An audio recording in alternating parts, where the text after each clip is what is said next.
If you think seasonal allergies only bloom in the spring, you want to think again. I know you feel it, so you know this is real. Fall can actually be one of the toughest times for allergy sufferers. Nearly 1 in 3 adults and more than 1 in 4 children report having seasonal allergies. Experts say even climate change, Sam, may be making some of these symptoms last longer and be even more severe. Fall is my season, so I understand it. Ragweed is a big thing. So to understand what's behind fall allergies, and now you guys are talking about it, my eyes are itching. Thank you. ABC News medical correspondent Dr. Darien Sutton is here. Good morning, Doc. Good morning.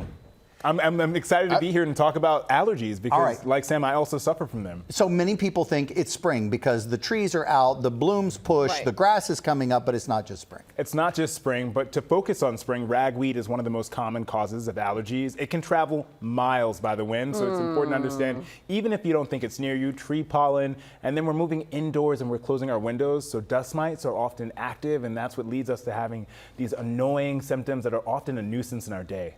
Do you think it's worth it to get the allergy testing just to find out which I think that if it's interrupting your day, then absolutely. In the meantime, you can do some basic measures at home to try to reduce your risk of exposure. One thing that I always remember is washing your clothes or washing off when you get home. You don't realize that once you get home, you are covered in pollen and allergens. And then if you don't wash off, you get in your bed and then you wake up and you're feeling so symptomatic. It's often because you're re-exposing yourself. Yeah, this is a quintessential question that you have definitely answered for us before, but it still continuously comes up for people not knowing the difference between, are these allergy symptoms or is this a cold or flu? Yes. What are those, what's clear? Is it the fever thing? The fever is definitely a telltale sign that there's something infectious going on. A sore throat is also a telltale sign. That does not come with allergies. And often remember, allergies are often consistent and persistent. They'll be every day around the same time of day. And once you get away from the allergen, you'll find that your symptoms go away. But fevers and flus, obviously they don't. Now, a cold can sometimes be a little tricky because a mild cold can feel like an allergy.